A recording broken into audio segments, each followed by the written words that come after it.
Morning, everybody. Happy Saturday. Hopefully live stream is rocking and rolling here. Make sure we're live where we should be. And it says we're live. Okay, we're definitely live on YouTube. Hey guys, happy Saturday. Just checking to make sure Facebook is running too. I don't see it yet. Always trying to figure this thing out. Give me 1 second, everybody.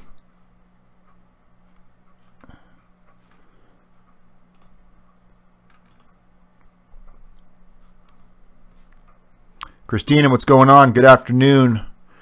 Robert, you're having some crazy wind over there, huh?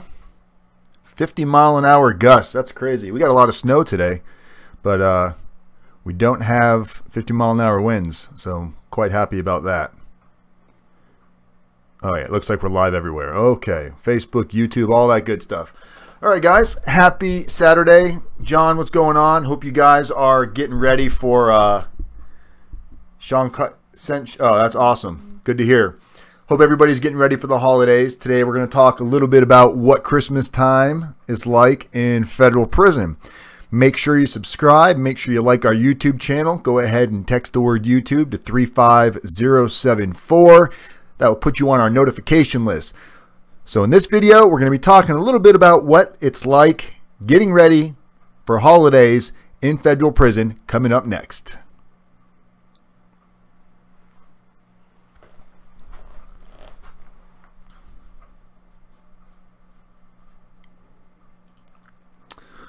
All right, so what is it like in federal prison, or in prison, I imagine, getting ready for holidays? And what does that really look like? Are we still on Facebook here? Oh, son of a bitch. Hold on a second, guys. Can't win today. Start broadcast. There we go. Okay. So a lot of people have a lot of fear when they're getting ready to go into the prison system. And I'll answer your question in a second, Christine. A lot of people have a lot of questions about getting ready to go into the prison system because they're really concerned, like, what holidays are going to be like. Are they going to be able to do what they want? Is it where the prison, is it just like another day? Does the prison do anything special? So federal prison is actually, from my experience, wasn't that bad during the holidays. Yes, you miss your family and you miss your friends, and everybody wants to be home, but with all things considering, oh my God, it could be so much worse than what we imagine it being. And I think the best thing that people can do while they're in federal prison is you really want to engage in the community within the prison system and get involved in what's going on in there. For example, I showed you guys last week, I got a Christmas card from Sean. He's one of our YouTube followers. He's not a client. He's just somebody that found me on YouTube that needed some guidance, some assistance, getting ready to go into the prison system, and he was able to buy a nice card off commissary and send these cards out to friends and family, people that he felt like he wanted to send a card to. Hey, Kate. And there's a lot of stuff in federal prison that you can do that you may not be aware of yet. Like we've got, there's decorating in federal prison, believe it or not. We had guys in our units that would put up a tree, like staff would bring in a tree, and we would put up a tree in the front of the unit and dress it up with, all the garland and tinsel and ornaments and all of that stuff. So it's real important to understand that just because you're in federal prison does not mean your mind needs to be completely locked up and engulfed in this horrific period of time in your life. Matt, hey Matt, what's going on? Matt, everybody say hello and welcome to Matt. He's been a follower for some time, but he's actually, I think, Matt, you didn't know about me before you went to prison, right? Your mother found my channel before you went into prison. Matt was actually one of our clients that came in. He found us basically as he was getting ready for Halfway House. And we tried to do what we could do to try to get Matt some additional halfway house time, but it was just too little, too late. And unfortunately, he didn't get any additional time, but he is home. So he's, like he just said, he's glad to be home for the holiday. So cheers to you, Matt. I knew little about you, saw your first videos. Well, I'm glad you're home. I'm glad you're joining, because there's a lot of people in here, Matt, right now that are getting ready to go through the shoes that you went through, or putting on your shoes and getting ready to walk down the journey you went through. And, you know, you've got a lot of insight on what prison can be like.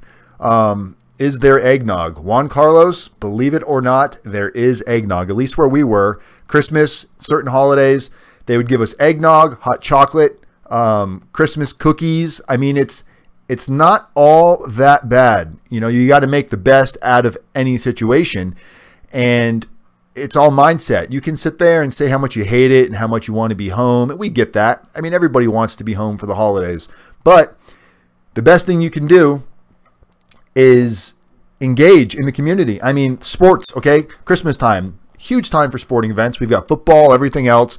I was just talking to a buddy of mine, Josh Hoskins, who he's on my Facebook page. He was in prison with me. He spent a longer period of time than I did, but I did get to spend a Christmas with Josh. And Josh is a big sports fanatic. So him and the core group of guys that he really spent a lot of time with, they planned ahead of time for the sporting events and what was going to go on the weekends. And they built spreads together. Not sporting spreads like gambling. I mean spreads of food. They would shop together, commissary. One person would get one item, one person would get something else, and everybody would chip in. And you'd have these, you know, whether it be nachos or burritos or pizzas. And it really allows you to feel the Christmas spirit. I felt the Christmas spirit, and I got there right before Christmas, so I was real terrified about that. The holiday movies, they play special movies during the holidays, you know, the Christmas Story, or, you know, some kind of an Adam Sandler funny movie that they play throughout the entire prison system, broadcasting through all of the TVs.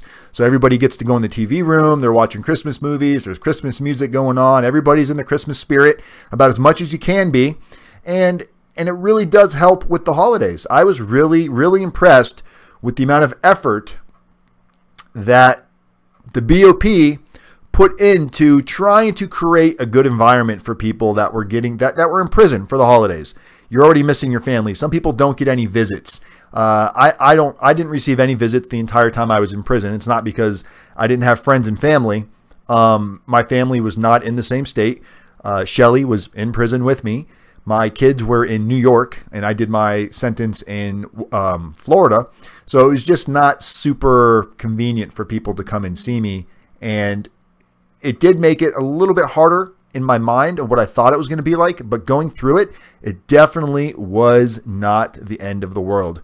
This is annoying. I'm about to leave for Christmas break vacation, and I'm coming down with a cold. Sorry to hear that, Kate.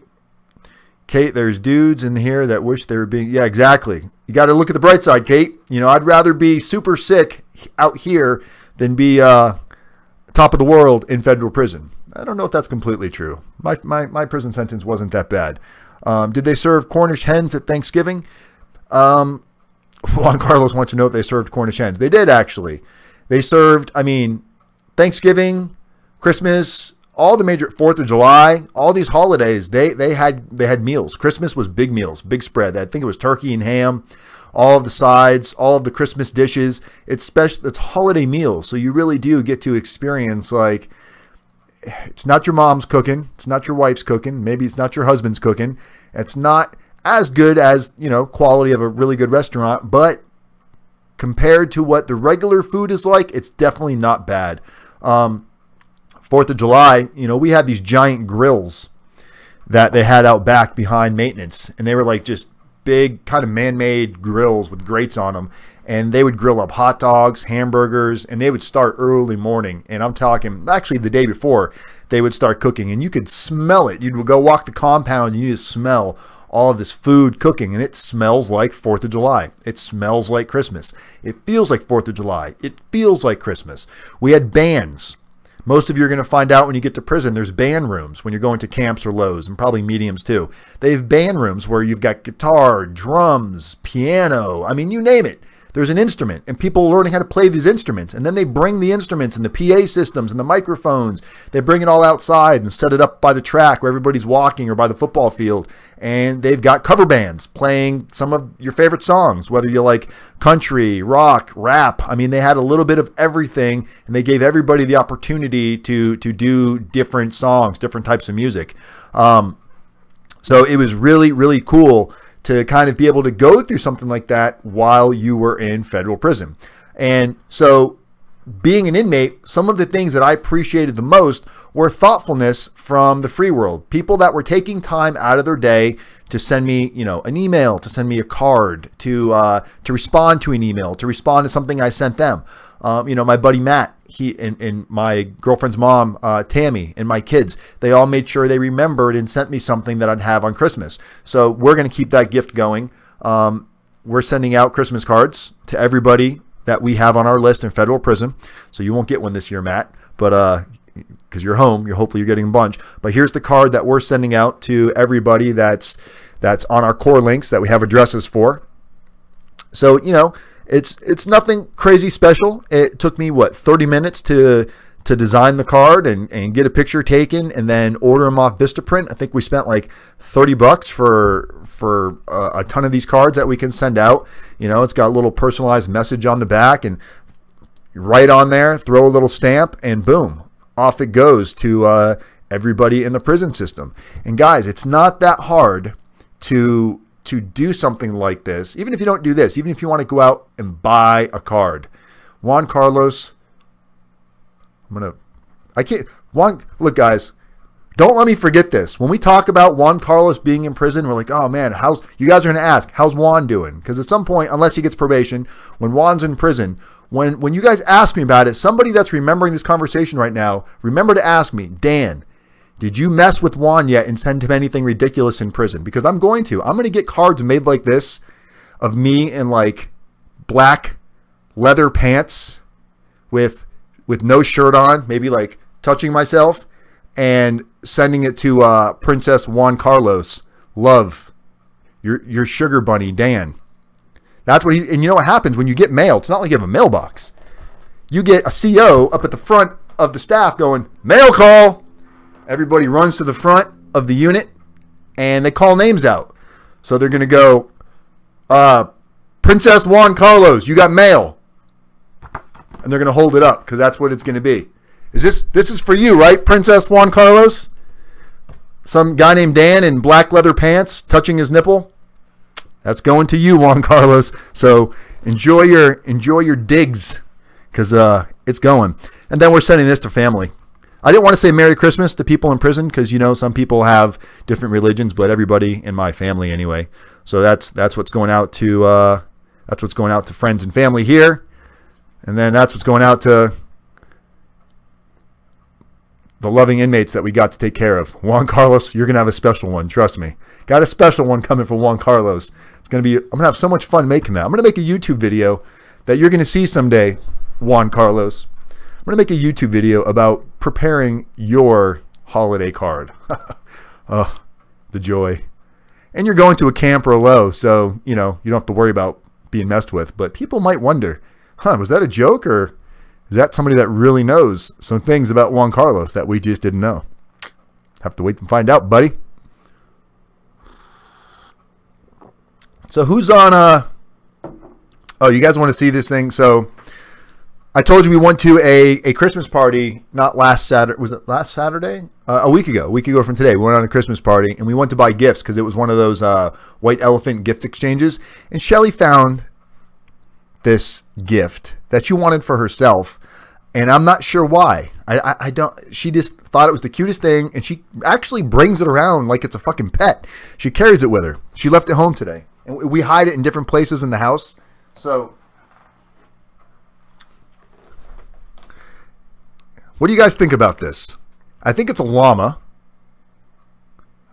and we named it Tina because it reminds me of the llama from Napoleon Dynamite, I guess. Gosh, but so Shelly, this is Shelly's Tina, and she takes pictures of it. She puts it in the window at her work, and she thinks it's the cutest thing. She just I don't know. I mean, I guess it's cute, right? You know, what do you guys think?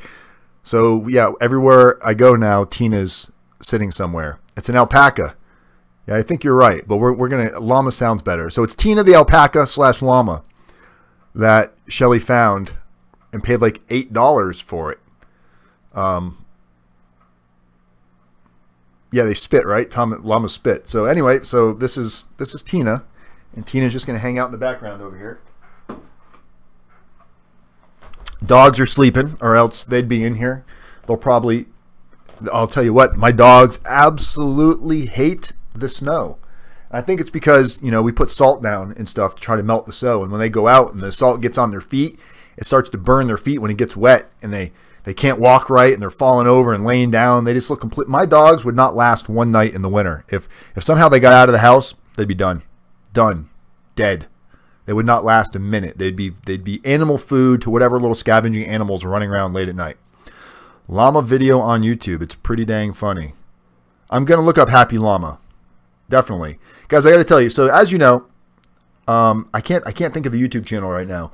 So there's a guy that was caught on How to Catch a Predator with what's his name?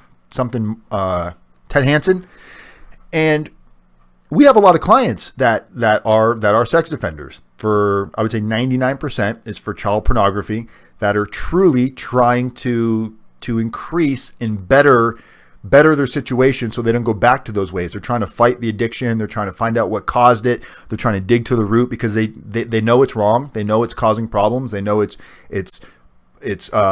putting children's information out there. They know the damage that it's causing, and they truly want to get help. However, I came across a YouTube video that was pretty disturbing from a guy, and I'm going to make a video about this unless the guy wants to come on and kind of explain himself. This is the guy that was caught on How to Catch a Predator. And it seems like he's capitalizing off of being on that show and does not seem like he's sorry. Now, he said, you guys need to leave me alone. I've done my time.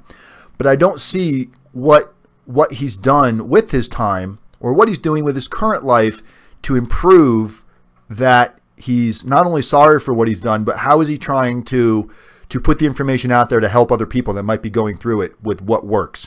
So we're gonna follow this guy. We're actually probably going to do a YouTube video on him. And we're going to talk about it a little bit because it's not here to bash sex offenders. That's not what it's about. You know, I know everybody has their own personal belief on sex offenders, just like I did. I had that belief as well when I was in prison. But now I realize that there is a struggle, there is a mental illness, there is an addiction. And if it's not dealt with properly, it just spirals out of control. And it just repeats itself. And next time it could be your child, my child, somebody else's child. So the best way to control this and help this is find out the root of the problem and create something that can help people. And if you're one of those people saying there's no help for that person, then don't waste your breath. I don't need your comment because I don't believe that. And I'm not going to hear that because I believe anybody can change. I believe anybody absolutely can change if they truly want to and they're willing to work for it. So by reprimanding and saying that there's no help, it makes them repress and not want to reach out and ask for help, and then they're kind of going through that same vicious cycle. We can all have our opinions, Jay, but to say that they can't change is just like to say a thief can't change, a manipulator can't change, a sex addict can't change, somebody that cheats can't change. It's easy to throw somebody like that out there because if we don't relate to it, we can go, well, because I can't understand it, it must not be normal. You got to realize there's a lot of things out there that just because we don't agree and we don't understand and we haven't experienced it or we haven't gone through it, just like drug addicts. Drug addicts, once a drug addict, there's always a drug addict, and they have to find ways to cope with it and ways to deal with the addiction, knowing that it could reroute itself at any moment if they get too relaxed and too complacent. Same thing. I feel like it's exactly the same thing from the conversations that I had. Now, when you see somebody that has gone through this and they don't seem like they've learned anything about it, and they're actually showcasing it in a way to, you know, promote a YouTube channel or make money off of it somehow, that's a little bit disturbing because it's kind of like a slap in the face to the victims and to potential victims. So we might have to do a video on that to bring this person to a little bit of reality on the type of effects this has on the community. I agree with you, Kate. Everybody deserves a second. Doesn't mean you have to give everybody a second chance. You are not obligated to give anybody a second chance. You're allowed to have your perception, your personality. If somebody's done you wrong and you don't ever want to forgive them, that's you. You don't have to forgive somebody.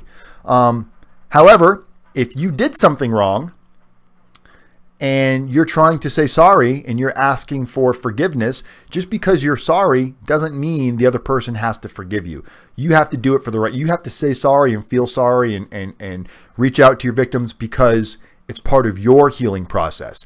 How that other person perceives it, it's completely out of your control. Completely out of your control. You can only do what's right for you, and what other people do around you is out of your control. If you say sorry to me and I tell you, go fuck yourself, I don't care, you can't get mad at that. You can't make me want to say be okay with whatever you did wrong to me. Jay Tabor, there's a guy on Catch a Predator, the same guy caught days in a row. But yes, they do deserve a second chance, just like all of it. There you go. See, that's a good attitude. But some people don't learn. Some people don't get the help. And that is a very taboo subject. And I can tell you guys from firsthand, I was in a low security prison. So you got camp low, medium pen. Sex offenders can't go to a camp. Lows, they're filled with sex offenders. So I was in a compound with 3,000 inmates, and a good 30 to 40-ish% were sex offenders. And there's no help for them in there. I mean, none. No real counseling, no real groups. You can't openly talk about it, obviously, because that's like the #1 hated thing in prison. So you kind of just like you lay low, you hide from everybody, you stick with your own kind, and then when you get out, you never really dealt with it. So now you're expected to deal with it. You're told you can't use internet, you can't use cell phones. You got all these stipulations against you that you can't do. You got to go register as a sex offender. I'm not saying any of those things are wrong, but we live in a day and age where I mean, how do you do anything without access to the internet? Now, I've got a client. He's not a sex offender. He has a crime that was an internet crime, but nothing to do with children or anything like that. Part of his probation stipulation is they have access to all of his passwords and all of his social media. And if he changes passwords and he doesn't tell them, it's a violation of his special conditions. To me, that's a better option than just telling somebody no internet, because there's not much you can't do in this day in life, especially when it comes to working and resumes and keeping in contact with people, that doesn't require internet. So they just have to be managed. And sometimes the government's too lazy to manage somebody. Instead of saying, all right, we're going to manage this person, we just say, oh, no internet. I mean, that's like telling somebody, you can't ever drive again, or it's taking away something that has almost become a necessity to survive in the era that we live in. So there's a lot of work to be done in that general area, and I don't know if it's ever going to get done. We try to talk about it on the channel. I've had some videos booted from YouTube that's like, oh, sorry, no videos, you can't talk about that. It's like, why the fuck not? I'm not promoting it. I'm not advocating it. I'm by all means 100% against any acts of violence to anybody, especially children, especially exploiting children. I've got children. I'd never want somebody to do it to my children, but I do understand that there is something different that is causing it to happen. And if it's not dealt with, it's just going to repeat itself. And then there's the problem just gets bigger and bigger, and you can't ignore it. It doesn't go away by condemning them. The option is lock them up forever or find a solution to help them. Those are your two options. They're not locking them up forever, and they're not really finding a solid solution to help them. So it's like, it's this cycle that's just going to keep repeating and getting bigger and bigger, because the government I mean, look at How to Catch a Predator. Almost everybody on there that's caught is from a bait trap, from an adult ploying themselves as a child and baiting it. So you've got these adults throwing out thousands and thousands of images of children trying to catch these predators, to catch them, not rehabilitate them, and then release them. Where is the concept and the value in that, other than locking up people for money and then releasing them, and then chances are they're probably going to be locked up again at some point because they never dealt with the issue at hand. How can you qualify for a camp? Jonathan. Oh, wait, what did I miss here? But they do deserve, Matt, I was at a low. It was, yeah. It's, how many inmates were at the low you were at, Matt? I forgot where you were offhand. There was 3,000, give or take, where I was at, between 27 and 3,100 at any given time.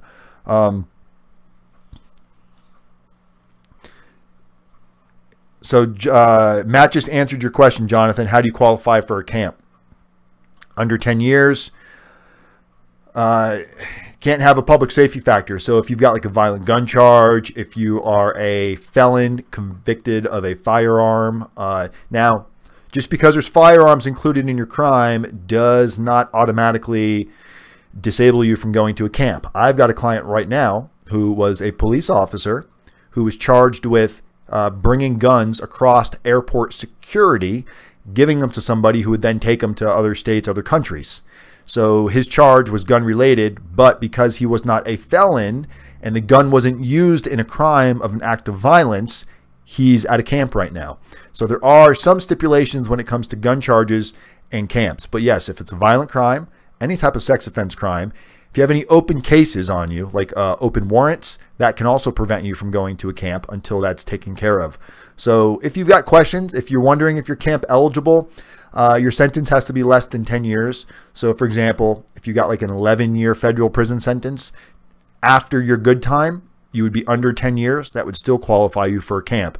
So whatever your prison sentence that's imposed, take off your good time, which is 15%. Whatever time is left, if it's under 10 years, you can make it to a camp. Remember, Todd Hansen was supposed to go to a medium because of the amount of time that he was originally looking at. And because of all the hard work that Todd Hansen did, he ended up in a camp. So yeah, it was pretty awesome. I had dangerous weapon enhancement. They put a public safety factor, which kept me from a camp, but did get my year off for RDAP. Matt is an RDAP graduate, and Matt will tell you RDAP is absolutely no joke. And you know, one of the shitty things that, you know, we didn't know this at the time, Matt, and this probably would have changed things, but around the time when you were trying to get your additional halfway house time, that's really when the BOP got their budget cuts, but it just wasn't public information yet. There wasn't press releases done on it that they were starting to cut halfway house. You're lucky that you got the halfway house you did get, because we're seeing people, thank God you did RDAP, but we're seeing halfway house just taken away from people right now, left and right. People that didn't do RDAP are getting maybe 30, 60 days if they're lucky. People that did do RDAP are now getting 4 months instead of the 6, 7, 8 months they were expecting to get or that they told they were going to get.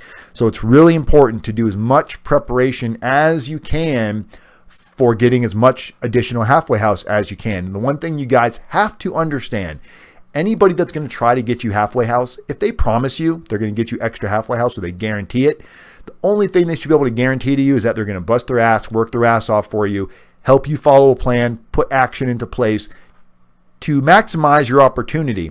But if anybody's promising you something, if a prison consultant's guaranteeing you halfway house or a prison consultant's guaranteeing you RDAP or anything like that, you need to be real cautious, because we all want to hear that. We all want to hear promises and guarantees. I will be the first one to tell you it can't be done. A judge can't send you to RDAP. A judge can't sentence you to additional halfway house time. A judge can't sentence you to a specific prison. It's only recommendations.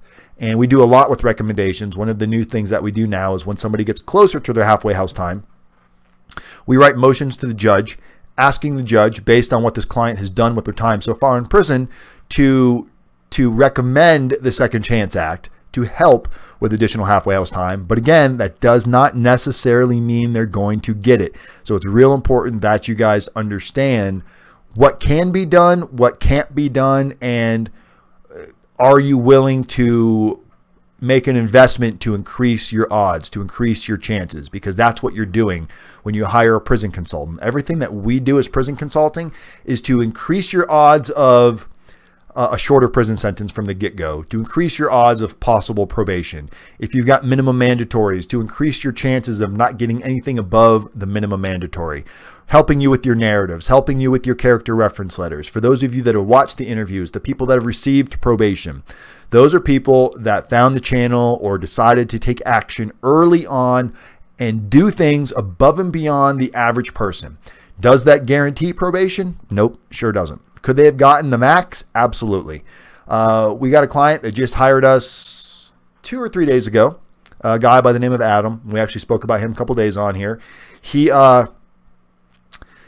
guidelines maxed out at 36 months, whereas what his guide, it was like 20 something to 36 months, whereas guidelines, or 37 months, something to 37 months were his guidelines, and the judge sentenced him to 48 months. So the judge went above the guidelines. And you know, is there a reason for that? Maybe. Are there things that he could have done differently? Absolutely. Would those of different things have made a difference? Possibly. But we'll never know because he didn't get a chance to do it ahead of time. Community service, mentor network, personal narrative and character reference letters. You know, I hear people all the time, oh, I've got my letters all taken care of. I've got like 30 letters. Just because you got 30 letters doesn't mean they're 30 good letters. And just because a letter you think is good doesn't mean it's good.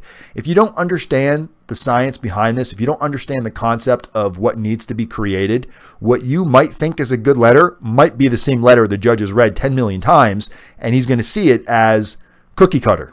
He's going to see it as the same letter he's always seen.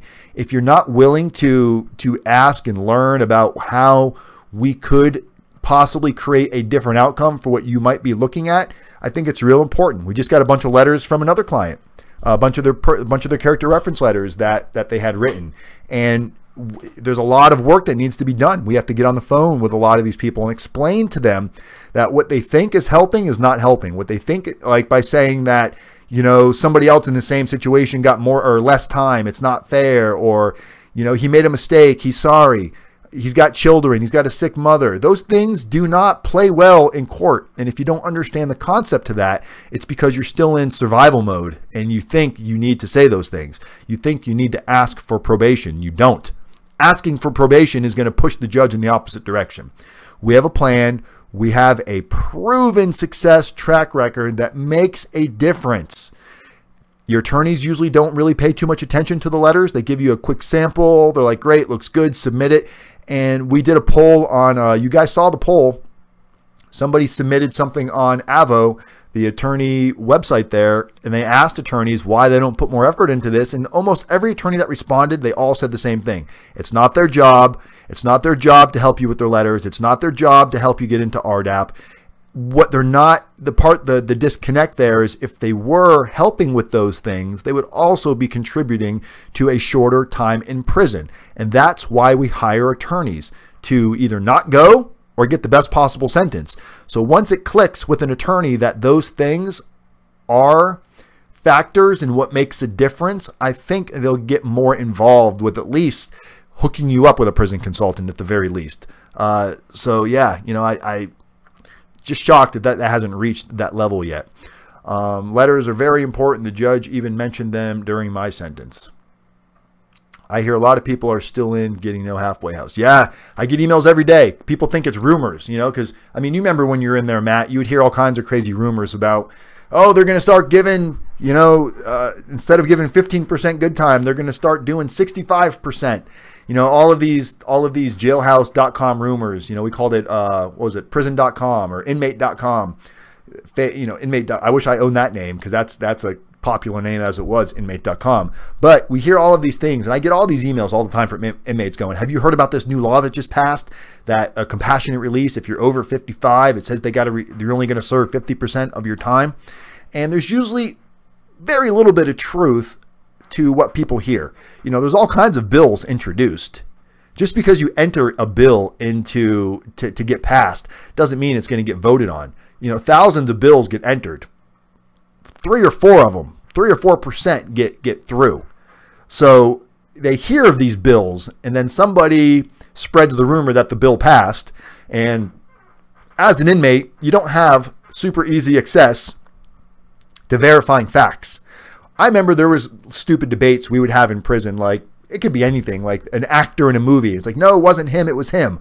And you're arguing, and you can't just jump on your phone and Google. We're literally begging the guard, will you please check this out for us? And once in a while, a guard would make his round, come back and go, hey, by the way, It was John Candy in that movie. It wasn't the other guy, you know, and it feels so good to get just information like that. So that's one of the things that we try to do with everybody that's on our list is like, hey, if you guys got just random questions, something to make your day a little bit easier, feel free to shoot us that in an email and we respond.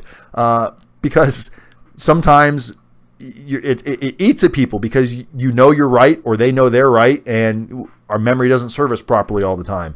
So it's just interesting to see that stuff, how you don't have access to the everyday thing, how you're so grateful. You take random for having a cell phone and a computer and, you know, all of this access nearby. When you get to prison, you know, your technology is very much diminished. You know, your technology becomes a prison MP3 player that doesn't have any bells and whistles, that plays music and it has an FM radio on it.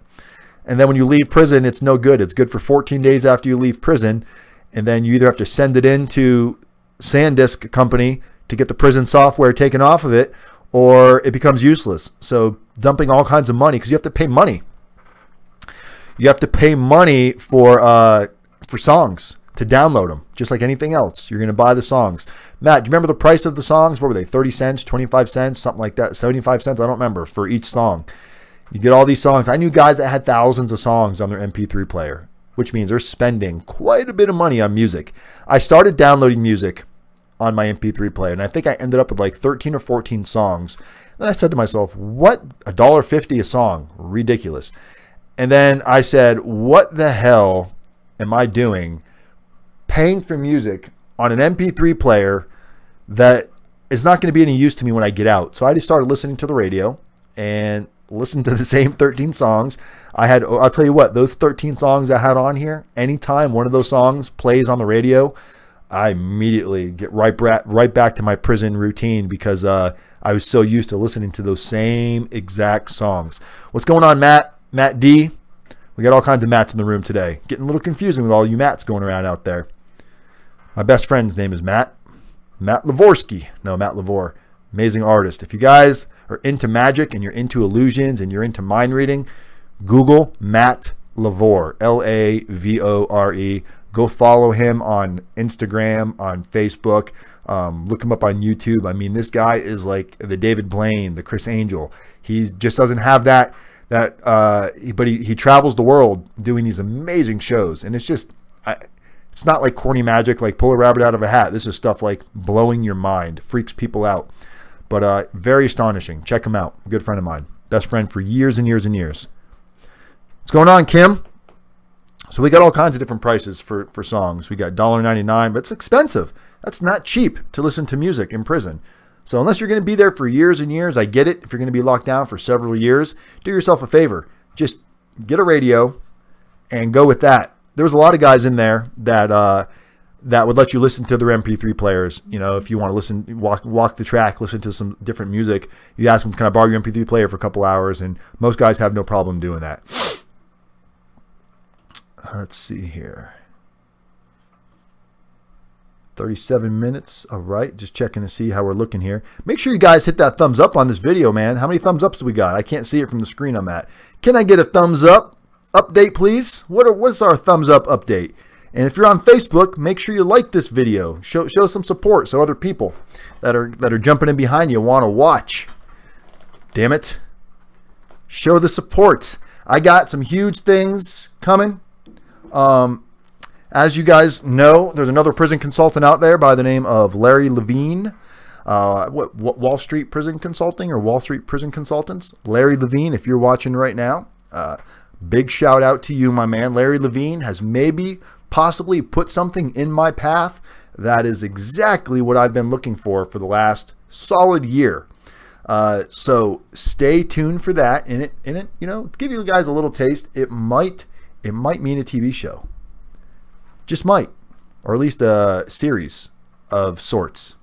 That's all I'm going to say about that right now. I'm waiting to get a phone call Monday or Tuesday from a production company that's interested in doing a show with prison consulting.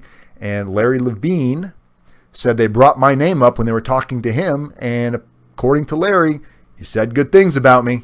So I'm looking very forward to where that might go, because that might put us on the map, guys.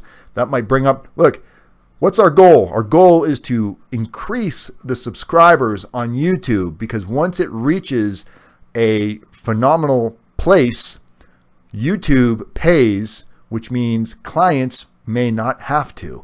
So help us spread that word. Help us give that gift back to people. 12 people in the room. Everyone like this now. Thank you, Christina. How many likes do we have? 3? 3 likes. Oh my God, please hit the thumbs up. It's not that hard. Show some love. 3 likes. You guys hate me. What do you guys need? You guys need some more llama? You need Tina to come over here and ask her a like? Shelly's probably watching right now going, God, please don't drop Tina. Please. For Tina, for the sake of Tina, guys, like this channel right now. You know, Saturdays, I see 9. That's better, Robert. 9 sounds better than 3. You know, Saturdays, we reserve Saturdays to kind of relax a little bit. You guys had rough weeks.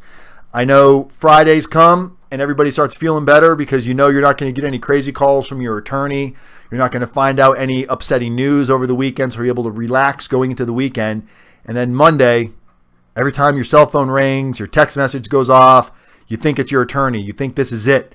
Here comes the bad news. Here comes the indictment. Here comes the sentencing. Here comes the next step. And you got to embrace that. You got to embrace that because that's anxiety, and that anxiety will drive you fucking batty. You got to embrace the fact that you got to get through this. You got to embrace the fact that hiding from it and hoping it never happens is not going to make it go away. It's not like when you're a little kid and close your eyes and nobody can see you. You're still out there. They're thinking about you. Trust me. The feds haven't forgot about you. They don't just go around forgetting about cases and dropping charges. They just got other things that they're working on, and they like to throw that waiting game on you a little bit because it does create an emotional roller coaster in your mind that makes their job easier shoving a plea down your throat. So keep that in mind. How long till your name shows up on BOP website? Once you're sentenced, Christina, pretty quick. A week or so, you should be on the BOP's website, if not sooner. Your name's not going to show up on the BOP website because you went straight to probation, so you're not going to see your name, which is awesome. Nobody wants to see their name. That was such a weird thing. I remember when I got sentenced and I Googled my name, and it said Daniel Wise, not in BOP custody yet. It's like, fuck, that's going to change. That's going to change soon. It's going to say Daniel Wise somewhere soon. I just didn't know where. Man. Journeys. It's never over. But, you know, what doesn't kill you makes you stronger. Don't throw this stuff away when you get out. A lot of people want to, they want to not remember. They want to forget all about federal prison. And it's not a good idea. It's not a good idea, guys, because that's how you get complacent. And it's real easy to forget about federal prison. Very easy. Not easy for me because it's what I do every day of my life is helping people get ready for it. So obviously it's a little different for me. But for the average person, good afternoon. You forget. Did they release you from probation yet, Dan? Nope, not yet. My probation's a little weird. I've got 3. I mean, it's not weird like that. I've got 3 years of probation. I was sentenced out of Southern District of Georgia, but I live in Washington. My probation is still technically in Georgia. Now, I tried to get off of it early. I petitioned after my 1 year, which was the end of September. I petitioned for early release. They turned me down. The judge in Georgia said no. No explanation. But my probation officer here, Chris Heinen, is petitioning to get probation moved from there to Eastern District of Washington, which then he can give a recommendation as to he would have no problem or not oppose me being early terminated. So that's what we're waiting on right now. He actually just came and saw me, was it a week ago, I guess? He popped by and he told me he hasn't heard back from him yet, but he's still waiting. Are they still making you UA? Well, okay, so this is Juan Carlos. He's asking, yes. Yes, technically yes. So what it is originally when I got on probation, I was on a color line. For those of you that are on pretrial, you might know a little bit about this. Color line is every day, Monday through Sunday. You have to wait. Well, some places not on the weekend, but here, Monday through Sunday, you wake up, you call here. You guys want to hear what it sounds like? I think I got it on my phone here. Let's do a little. Don't go anywhere because we're calling the color line. I think I still got it saved in my phone unless I deleted it. Let's see. And we'll put it on speaker so you guys can hear.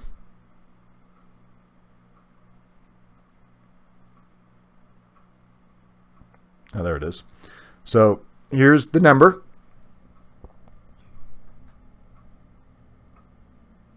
So every day I have to call this.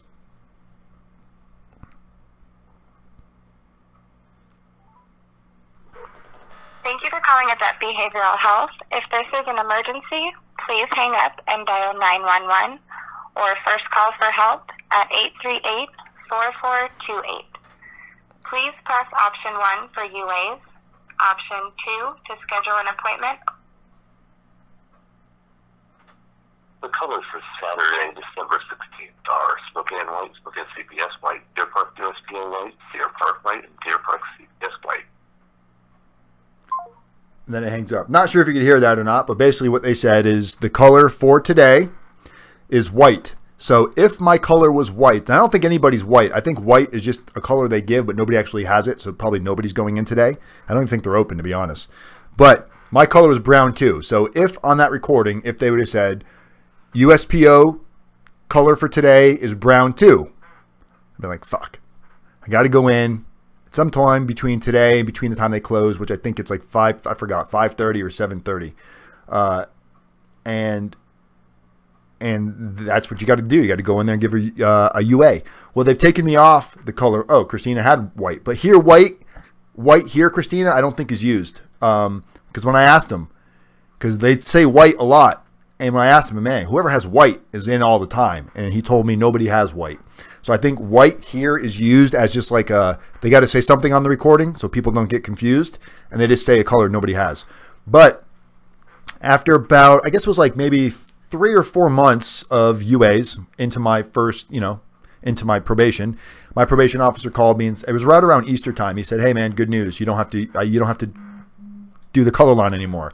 You've been doing what you're supposed to be doing, staying out of trouble. So congratulations, you're no longer on the color line. However, since I've been off the color line, he has called me randomly twice and said, hey, I need you to come in and give a sample today. And then instead of going to, because that place was not, you didn't go to probation. You went to it's like a little government center that does UAs for state, feds, other different things, a little, like you said, behavioral center.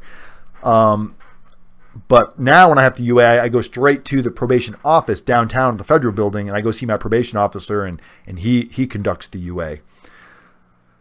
And they take lunch from 11:30 to 1, make it as inconvenient for people, working possible. It's part of the thing, man. It's not supposed to be comfortable, Juan. That's part of it. If it was all comfortable and making it convenient for us, people wouldn't really fear it too much. But when they make it super uncomfortable and a shitty situation, makes you think twice about making these kind of issues in the future. Does probation cost money? Dumb question. What's UA? You have to go pee in a cup, Kate. That's what UA is. When they say, hey, we need, instead of saying, Mr. Wise, we need you to come pee in a cup today, they say UA because it sounds more professional. But UA is urinalysis. Kimberly just wrote it out for you. Probation does not cost money, at least not for me. I don't know if there's other types of maybe weird state probation where you have to pay for things like this. But I did not have to pay for anything. I didn't have to pay for my probation. I didn't have to pay for my UAs. None of that. Who takes an hour and a half for lunch? Government jobs. Geez. And there was times where I waited. And they weren't even on lunch. They were just behind the counter doing paperwork, and there's like 14 people waiting to do a UA at like 5:30 at night, and it's raining outside. Everybody's wet, and it's steamy and smelly inside. Everybody's grouped into this little small front ghetto room of a very, very state level ran type of an office where no money is in it at all. It's just bare necessities, and you're waiting and waiting, and you ask the guy, hey, how much longer? And he's like, I'll get to you when I get to you. That it's like, okay, I mean, what are you going to say? I never let that shit get to me. I saw people getting frustrated and going, this is messed up. I got to pee. I got places to be. I got to go back to work. I got to pick up my kids. And, getting angry with the staff all it does is fuels them to piss you off even more. So everywhere I would go on a regular basis where people would get to know me, I would see the turn of how we conversed, and the level of respect would increase because I never gave them shit. I would come in. How's your, when I first come in there, first time they met me, I'd ask them, hey, how's your day? Basically no response. By the 10th time I came in, how's your day? Hey man, how you doing? How's your YouTube channel going? Glad to see you're doing good things. Wish everybody was like you. It's like I'm telling you guys, kill them with kindness, because eventually kindness takes over. When you do what they want, when you give them that fuel that they're looking for, they're just going to fuel back and they're going to win because they're there. They're getting paid to sit there. They don't give a fuck if you're out there waiting, if you're doing the pee-pee dance, if you got to go pick up your kids. They don't care. They do not care. They probably don't like their job. Who wants to go stare at people's pee-pees all day and watch them pee in a cup? People are probably... I knew guys that hated doing UAs so much, hated giving UAs, like had to be the ones to go pee in a cup, hated the fact that they had to go through that humiliating factor, that they would make it as uncomfortable as possible for the person giving the UA. They would go in there during their UA and they would just fart, knowing the person couldn't leave. They had to watch the person pee. And I mean, putting people through that. So I imagine it's not the most desirable job staring at somebody pee. I don't care what you say. Homosexual, non-homosexual, no man wants to watch the average man go pee. I don't care. It's very rare for that to be your thing. It's a job, and they do not like their job, but in some areas, it's really, maybe it's all they're qualified to do, or it's only jobs that exist. And if you're there giving them shit and running your mouth and thinking that they care about your problems, they don't. So just go with the flow. Make it easier on yourself. Put your music on. Think about that before you get there. If you know that they close at 7, don't get there at 6:45 or 6:30. Get there early so you're not there during that rush. It's up to you how you deal with things like that. Doing the pee-pee dance. I've done the pee-pee. When I went and gave my last UA, down when I went to probation, I got there first. So I was waiting before the other guy. But the other guy, when he filled out his paperwork, he sat where he was more visible. So when my probation officer came, he didn't see me. He saw him, and I already had to really go. I mean, I was like basically like couldn't move because I felt like I was going to pee. When I saw him coming, I was so thankful. But then he called the other guy, and I was like, oh my God, are you kidding me? Because it's going to take another 10, 15 minutes. It was just painful. But I didn't complain. I didn't go, hey, I was here first. Because that's not my style, man. That doesn't get anywhere with anybody. So when he came back, the staff member was like, yeah, you actually took him first. And he's like, oh, Mr. Wise, I didn't see you. Why didn't you say something? I was like, no big deal. let's go pee now. And I sure enough peed. But my first lady said she had to watch my stream and I had to squat. Very uncomfortable. Yeah, I've heard some horror stories about women. Horror stories about women. You know, unhealthy hygiene, funky smells, in a closed-in space, dropping trash. No, thank you. I'm glad I've never had to deal with that. Don't ever want to deal with that. It's not a job I could do. I could not do that job. I don't deal well with disgusting things. And that would be something to me that is disgusting that I do not deal well with. But probation is what it is. Probation is what you make of it. I want to be off just like everybody else wants to be off of it. I've got a very, very, very understanding professional works with me probation officer, and he doesn't give me any special slack. He doesn't give me any special passes, but he gives me respect because I give him respect. I don't ever give him an issue. You know, he pops up unannounced. That's his job. Tries to catch me off guard. That's his job. I make sure there's nothing for him to worry about unless he has an issue, and maybe I'll find out alpacas are like contraband. Unless he has an issues with alpacas named Tina, I'm okay. I'm okay with probation. So Chris, just in case you're watching and I wonder sometimes, does my probation officer watch my YouTube channel? Because I have a feeling he can't come and be like, hey, I've been watching your channel. Great job. I think that might be a conflict of interest. But he has told me when I'm off of probation, there might be some things that we can discuss with my working and helping helping others. So that's good news. Love to hear that. But yeah, guys, you know, Christmas time, holidays, in prison, It's not the end of the world. It's what you make of it. You know, we had the gift baskets are insane. I mean, you get gift baskets. A lot of guys just sell the gift baskets because it's not a normal item that you see in commissary. It's different stuff in this gift basket that you can't typically get. And whenever there's something that's unique, its price skyrockets through the roof. So like when somebody comes from another compound that has a watch that's not sold on our commissary, but it was a common watch where they were, man, that watch just jumped up in value. People will offer you, you know, $100, $200 for the watch just because it looks different and they want to feel different. You know, keeping your mind right. That's why I still wear my band. Speaking of bands, you know, this is my RDAP band. I wore this in, this is the actual one that I wore in RDAP. It says RDAP Low Phase 3. This is my Phase 3 band before I graduated. I just ordered about 300 bands. We got white, hot pink, and blue. Hot pink for the ladies, or blue for the ladies, or white for the ladies. I'm not saying you want hot pink, or maybe hot pink for the men. Whatever floats your boat. But they say they're going to say RDAP Dan. Community is method on them. And we're going to start giving these out to people. Not because I want you to go out there showcasing RDAP Dan. No one's going to read it. You'll be the one reading it.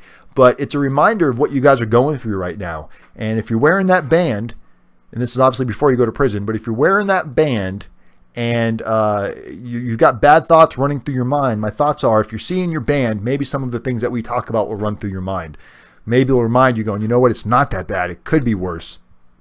If I'm having a bad day, let me pick up the phone and give Dan a call. That's what the band's purpose is for, is to create community as method, people helping people, thought processes.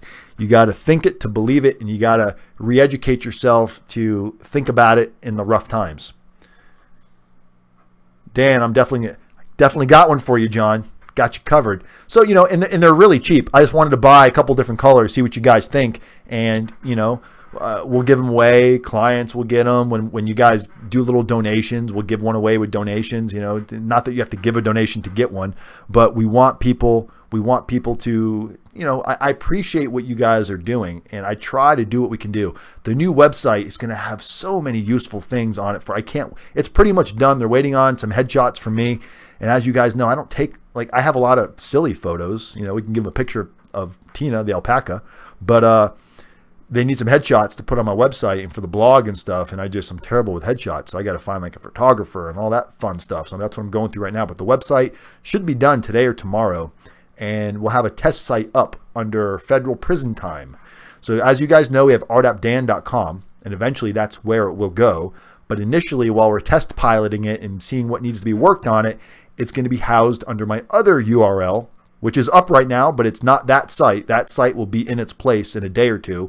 federalprisontime.com. That's that was the original website, because that's the name of the business. In case you guys don't know, you're like, is it called RDAP Dan? Is that like the name of your company? The name of the company is Federal Prison Time, and the YouTube channel's Federal Prison Time with RDAP Dan, the hostess with the mostest. That's about it. That's really all I got today. It's how much, Dan? How much for what, Gianni? Not sure what you're referring to. Who else we got? Who do we got? We got Cindy Pickert. She's over on Facebook side. But yeah, that's really, you know, that's all I got today. Guys, look, don't forget, there are people right now in federal prison that are super, super struggling. If you want to help, you know, please, guys, I'm this time of year, you know, I should have brought this up earlier in the video instead of last minute. But before we go, if anybody wants to help out, where's our link? Laugh out. I'm sorry for the band. No, the bands are free, Kate. Gianni. Well, I'm not charging for the bands. You know, obviously anybody that donates, we're going to ask you for your address, and we want to send you at least a band. That's the least we can do. But if somebody wants a band, all you got to do is email me that you want a band, and I will email me an address where we can send it. I will definitely send you a band. But look, and you don't have to donate to get a band. That's not the idea here. The idea is not to generate donates for bands. But if you can donate, please do so. It's right here in the link. I just posted the link. The donate is 100%. 100% to help people in prison. It goes 100% to that. It's not for us to like raise money for us. We're doing very well as a company with our awesome support of our clients that are hiring us. So I'm not asking for donations for me. I'm asking donations for the inmates and the people that are struggling and the people that are going through it, people that need help with consulting, that need letter writing, that can't afford it. That's what the donations go for. So if you can donate, click on the link. It doesn't matter how little or how much you do. You'll definitely get a band. So if that's what you want, you'll get your band. But the point is to help people, guys. And that's what it's there for. Do you still own APS's site, or did you sell it to Joe? I still own, yes, I still own afterprisonshow.com. And I have no intentions of selling it anytime soon. Not to mean I wouldn't sell it. I've got some purposes for that website. That's why I tried to give it to him at one point. I tried to work out something with him to give it to him, but didn't seem mutually beneficial for him. So it didn't work out too well. So afterprisonshow.com. Where does it go right now? Somebody type in afterprisonshow.com. Where does it go? You mean how much did I pay for the bands? Is that what you're asking, Gianni? I forgot. I think I paid, I want to say like $40 for 200 bands or something like that. Maybe $60. I don't remember. It was it was 300 bands. It was buy 100 and get 200. I can't remember if you got 200 free. I've either got 200 or 300 bands coming, and I paid somewhere between $40 and $60, and they're personalized bands, so you can get on them what you want on them, and it's just something. It's I feel like it's really cool because it's something that's been with me from the minute I got out of prison, and it's never left my wrist other than when they put me back in county jail for a minute. But other than that, this thing never comes off. Never. I sleep with it. I shower with it. Never comes off. So probably what I'll do is when I get the new ones, I'll probably put a new one on and put this one away because it's got tons of sentimental value to it to me. So I don't want anything. I don't want it to get rotted and break off and lose it. I'd be really upset. I'd be pretty upset, even though it's just a thing, and its resemblance and its meaning can be brought from any other band, right? So I don't want to wear this one, but I wear it because of how it makes me feel. So I'm going to put another white one on, and you guys will never know the difference, other than this one's probably faded, and the other one be nice and clean, pearly white. High five, Knoxter. Thank you, my man. So yeah, guys, if you want to help anybody, if you want to give back a little bit, Christmas time, $5, $3, 50 cents, whatever you guys want to do, click on that link that I posted in the description, because that will allow us to help people. And I don't know if did it post. Here it is again, just in case. So there's a link right there. Give back to people if you can. That's the whole point of this, is growing this community one day at a time. People helping people, doing things that are outside of our comfort zone.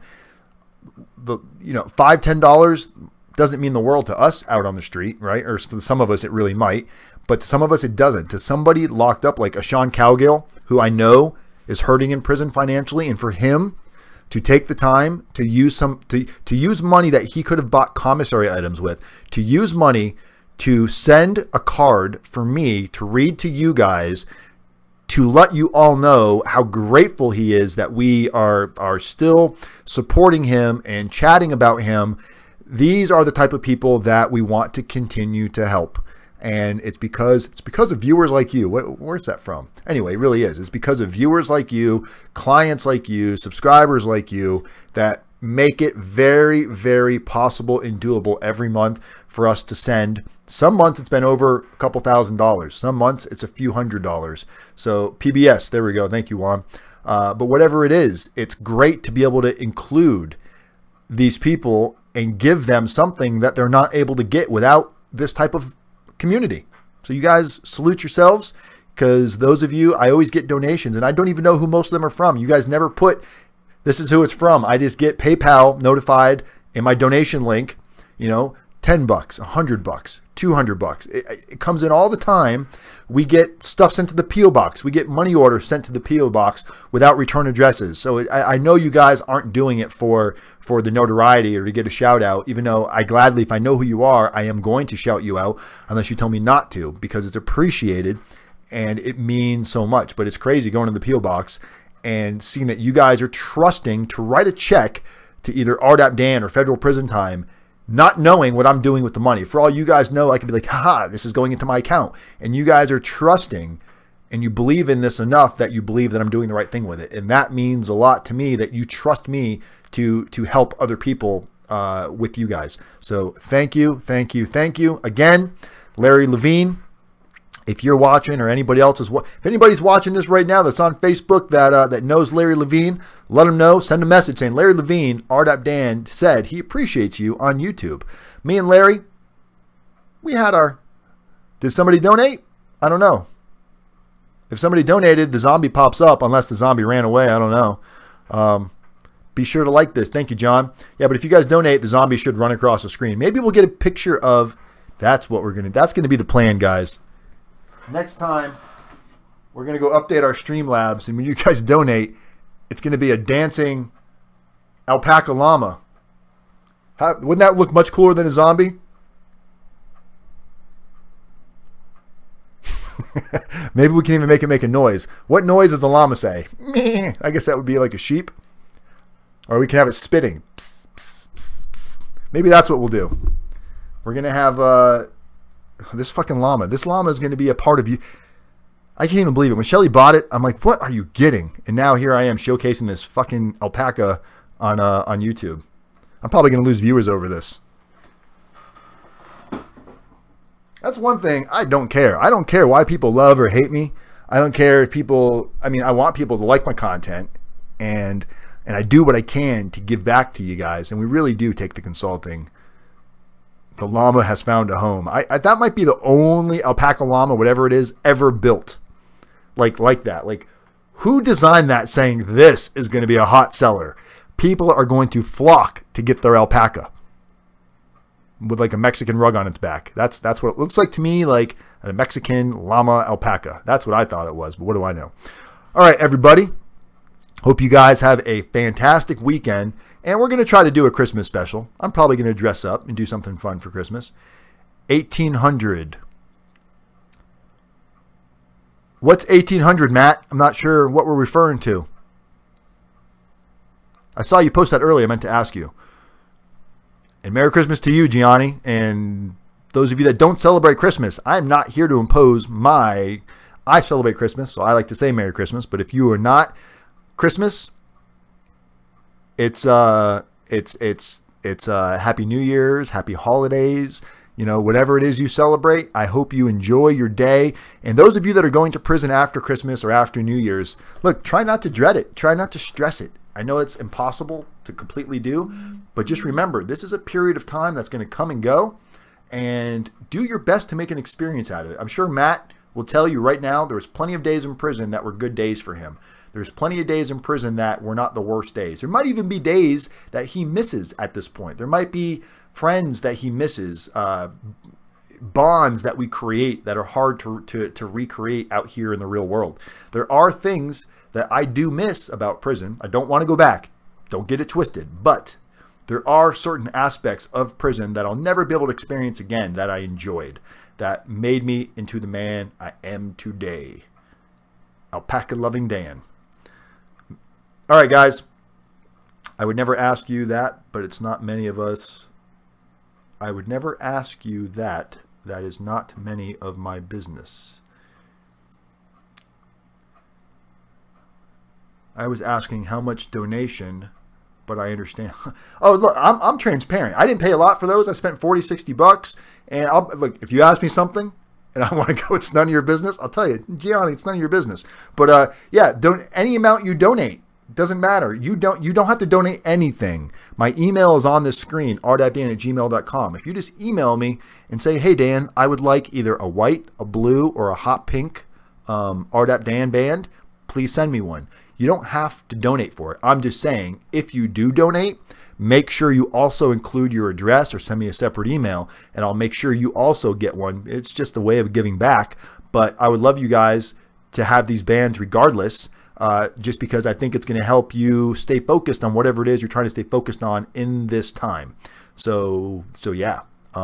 Yeah, sorry about that. Sorry about the confusion, Gianni. That's the problem when you're conversing in like text messages and not talking. Sometimes it's hard to understand what's being said or the meaning of the statement. But anyway, I will tell Shelly. She's always like, stop calling me your fiance unless you're going to ask me to marry you and put a ring on my finger. It's like, so to my fiance, which I do want to marry Shelly. Shelly, I think she'd make a fantastic wifey. She'd make a great old lady. Boy, I'm definitely. Who's your ugliest client? You, by far. By far. You look like a Ken doll. You look like a Ken doll with a bad haircut. For sure, Juan Carlos. We might have to. You guys want to see a picture of Juan Carlos next video? Maybe we'll blur out his eyes a little bit so you don't know exactly. But he looks like a Ken doll from like 1980 that doesn't realize it's 2000, almost 18. Just saying. Just saying, Juan. You got more hair than me, so I can't complain. But you look like you eat well. I see all your food on Facebook, so you're definitely eating really, really well. All right, this video is way too long. We got to roll out. I got to go do something else. I'm not sure what I got to do, but I have a lot of stuff to do. I'm having to watch like 5 minutes in the past because the stream will stop loading. Thank you, AT&T. It's such a... All right, everybody. Enjoy your weekend. Do something fun for somebody. People helping people every day. Community as method. And I will see you all Monday. Peace.